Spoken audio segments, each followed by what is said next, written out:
नमस्कार, good morning, शुभ सकाळ सर्वांना। मी प्रियंका शिंदेसाळी आपल्या सर्वांचं माझ्या यूट्यूब चॅनलवरती मनापासून स्वागत करते।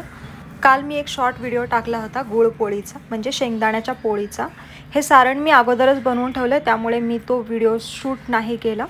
व्हिडिओमध्ये मी सांगितलं होतं की ह्या सारणामध्ये भाजलेले शेंगदाणे, भाजलेले बदाम, भाजलेले तीळ आणि गूळ असं हे मिक्सरला वाटण करून यामध्ये वेलची पूड टाकून असं मिक्स केलं। तरी देखील बऱ्याच जणांना ह्याची डिटेल रेसिपी हवी होती, तर म्हणून हा व्हिडिओ मी बनवते खास त्यांच्यासाठी। आता पीठ देखील मी अगोदरच मळून ठेवलं होतं, जरा सॉफ्ट व्हावं म्हणून मी याला अजून पोळपाटवरती थोडं तेल लावून मळून घेतलं। आता हे सारण मी याचा व्हिडिओ नाही दाखवू शकत, कारण मी याचा व्हिडिओ शूट केलाच नाही। तर पीठ मळून झाल्यावर एक गोळा काढून त्यामध्ये असं लाटून घेऊन हे सारण यामध्ये भरून घेते। आता हे सारण तेच आहे, भाजलेले शेंगदाणे, भाजलेले बदाम, भाजलेले तीळ आणि गूळ। आपल्याला जेवढा लागेल तेवढा, जेवढा गोडवा हवा आहे तेवढा।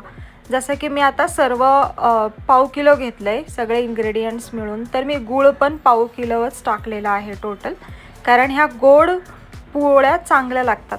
मग काय, असा गोळामध्ये भरायचं, जशी पुरणाची पोळी आपण लाटतो तसे ही पण पोळी अशी छान लाटून घ्यायचं। अजिबात कुठलंच शेंगदाण्याचा दाणा ह्याच्यामध्ये मोठा वगैरे ठेवायचा नाही, किंवा गुळाचा खडा वगैरे लागू द्यायचा नाही, नाहीतर पोळी फाटली जाते, नाहीतर मग ती तव्यामध्ये चिकटते, अशी वरती वरती येते। तर त्यापेक्षा आपण असं पूर्ण सारण एकसारखं करून लाटून घ्यायचं।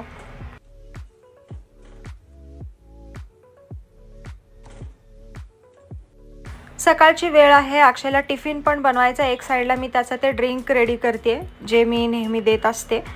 हां, आणि ड्रिंक म्हणजे ते आपलं गरम पाण्यामध्ये हळद, ते मी जे पण इन्ग्रेडियंट्स आहेत ते टाकून असं त्यामध्ये देत असते, मध वगैरे टाकून। तर तो वाला ड्रिंक आहे तो। आज माझा नाश्ता वेगळा बनवायचं काम वाचलं, कसं मी ते सांगते। आता चपाती तर आपण ऑलरेडी चपाती तर बनवणारच असतो, त्यासाठी पीठ मळतो। तर त्यावेळेसच मी थोडंसं पीठ जास्तीचं मळाली होती, आणि सारण तर मी अगोदरच करून ठेवलं होतं। तर त्यामुळे दुसरा नाश्ता त्याच्यासाठी परत वेगळा काहीतरी कांदा कापा, हे करा ते करा, या नाही, त्यापेक्षा हे भारी आहे का, म्हणजे 4 दिवसातून एकदा, 8 दिवसातून एकदा आपण सारण बनवून ठेवलेलं ते काही खराब अजिबात नाही होत। आपण जसे शेंगदाण्याचे गूळ टाकून लाडू बनवतो तसंच हे पण आहे, फक्त यामध्ये बदाम वगैरे भाजून टाकलेत। अजून काय तुम्हाला ड्रायफ्रूट्स यामध्ये टाकायचे तुम्ही आवडीनुसार यामध्ये टाकू शकता।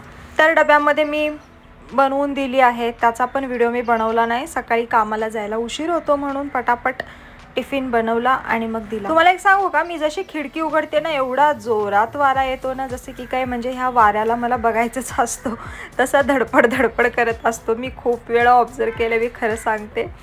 तर हे माझ्या खिडकीच्या बाहेरचं जांभळाचं झाड आहे, मी काही व्हिडिओमध्ये सांगितलं पण आहे। आता ह्याला बारीक बारीक असे जांभळं आलेत, आणि खास करून हे जांभळं माझ्या खिडकीच्या बाहेरच्या भागातच जास्त दिसतात। अजून एक म्हणजे पूर्ण बिल्डिंगमध्ये हे जांभळं कुणालाच खायला भेटत नाही, फक्त मी एकटी खात असते। माझ्याच खिडकीतून मला हे हाताला येतात, बाकी कुणाला येत नाही, आणि मी कुणाला जाऊन जाऊन देणार आहे हे घ्या जांभळं घ्या म्हणून। तर मग सर्व स्वयंपाक वगैरे झाला आहे, सगळा पसारा तिथेच पडला आहे। अजून मी नाश्ता नाही केली आहे, पण मॅडम इकडे येऊन बसले आता हवा खात। तर इथे पण मी थोडं कामच करत होती। नंतर या माझ्या काळूसोबत खेळली। तुम्ही म्हणाल काय येडी पोरगी काय पण खेळत बसते, पण माझा हा काळू खूप फेवरेट आहे, आणि हे निर्जीव असून पण काय माहिती मला यामध्ये जीव असल्याचा फील होतो, आणि मी खूप खेळते त्याच्यासोबत। या काळूसोबत खेळत बसल्यावरती असा दिवस जाईल, त्यापेक्षा पहिला मी आता झाडून वगैरे काढते स्वच्छ, त्यानंतर मला भांडी घासायची आहेत अजून। तर मी ते झाडून काढतानाच तुम्हाला माझं घर दिसत असेल। ह्याची एक वेगळी होम टूर द्यायची गरज नाही वाटत मला, असं वाटतो, कारण मी जिकडे थांबते तिथेच संपतो, एवढासाच असा एरिया आहे छोटूसा। हॉलचा पण तेवढूसाच आहे, आणि किचन तर खूप छोटं आहे। मी एकटी उभी राहिली तरी ते किचन पूर्ण भरून जातो।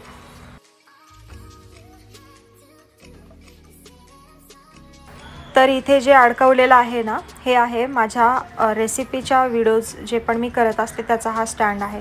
तुम्ही म्हणाल असा कसा स्टँड आहे, तो तसा स्टँड आहे, 150 रुपयाला मी घेतला होता, तोच वापरते।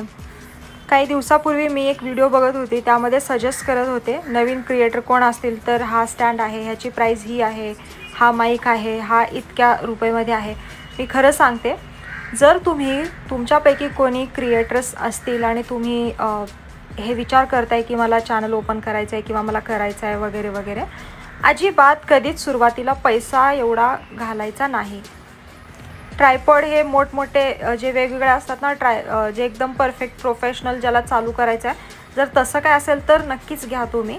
पण जर असं आपल्याला डेली व्लॉग म्हणा, एखादा रेसिपीजसाठी वगैरे जो महत्त्वाचा आहे, जो कामाला येणार आहे, तेवढाच 200, 250, 300, 350 रुपयेमध्ये मिळतो तेवढाच स्टँड घ्या.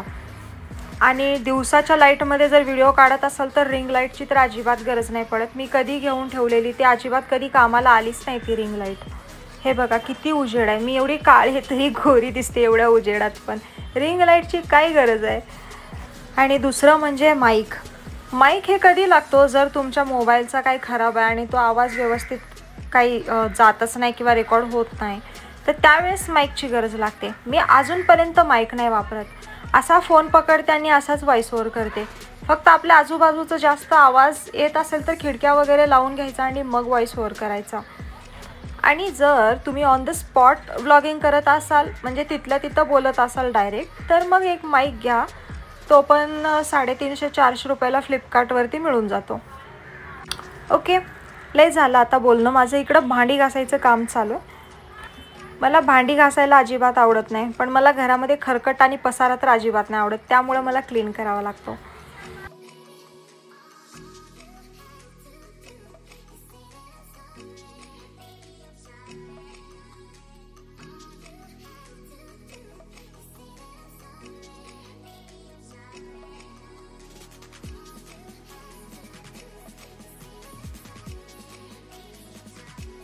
मी हे नेहमी असं का वरती बघते, कारण तिकडे पाल फिरते कधीपासून आणि मला भीती वाटते ती पडेल खाली म्हणून.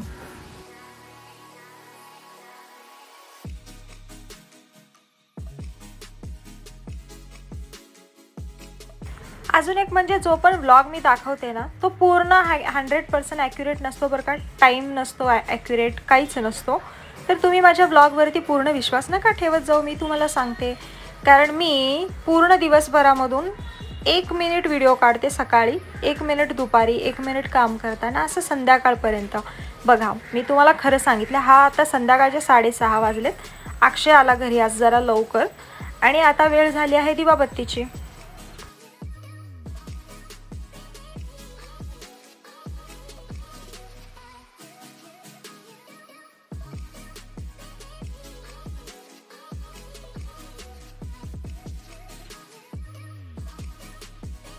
आज संध्याकाळचं जेवण मला बनवायचं नाही, कारण जेवण आहे माझं सकाळी बनवलेलं. कारण मॅडमनी दुपारी काही खाल्लंच नाही, स्वतःच्या चपात्या तशाच आहेत. आणि अक्षयला पण बाहेर ऑफिसमध्ये काहीतरी जेवण होतं, तर त्यामुळे त्यांनी पण त्याचा डब्बा असाच आणला आहे. तर माझी भाजी चपात्या तर अशाच आहेत शिल्लक. भात रात्रीचा अवॉइड करतो आता खायला, तर त्यामुळे भात नाही बनवणार आहे. आणि आता मॅडम चाललेत चाट खायला. खूप अशी म्हणजे जिभेला असे लागतं ना, काहीतरी खाऊ असं वाटतं. तर म्हणलं अक्षयला मला घेऊन चल काहीतरी खायला.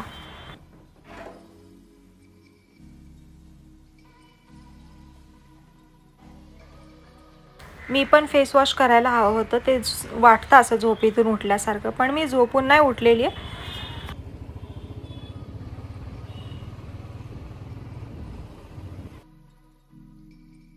तर इथे या झाडाखालची म्हणजे इथेच पाणीपुरी मी खाते, या ठेलेवाल्याची. गरम रगडा असतो.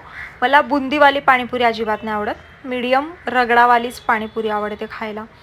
सो इकडे जे भाज्याच्या गाड्या वगैरे असतात ना, मी इकडनं भाज्या वगैरे घेत असते.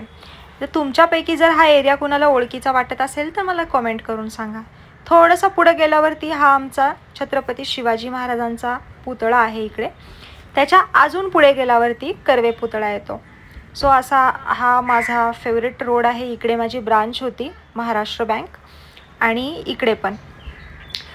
तर आम्ही मस्त फिरलो, खाल्ली पाणीपुरी मस्त, आणि त्यानंतर म्हटलं मला चक्कर मारायचे. पहिला तर विचार केला होता दगडूशेठ गणपती बाप्पांना जायचं, पण गर्दी खूप असणार तिकडे, चौकातून गाडी निघतच नाही, म्हणून मग राहिलं. आणि मग पाणीपुरी खाल्ल्यावर तहान लागली होती. खरं तर मला पाणी प्यायचं होतं, पण तिथे जिकडे मी जॉब करायची ना, तिथे हा माझा एक फेवरेट अड्डा आहे. अड्डा म्हणजे माझं नेहमी तिकडे जाण्याचं एक ठिकाण, जिथे मी जाऊन नेहमी कोल्ड कॉफी प्यायची. एवढी कॉफी प्यायची ना मी, बापरे, रोज प्यायची. तर मग आठवलं मला, आणि मग मी अक्षयला म्हणले चल जाऊयात. मग आम्ही तिथे कोल्ड कॉफी पिलो आणि तिकडनं परत पुढे आलो. मग तिकडे आल्यानंतर DP रोडला अक्षयला हे खायचं असतो, त्याचा फेवरेट अड्डा आहे इकडचा. तर त्यांनी त्याच्यासाठी रगडा घेतलेला. मला ऑलरेडी पाणीपुरी खाऊन फुल झालं होतं, सो मी जास्त नाही खाल्लं, तरी तो खा खा म्हणत होता. तर मग चला म्हटलं 2 घास खाऊयात.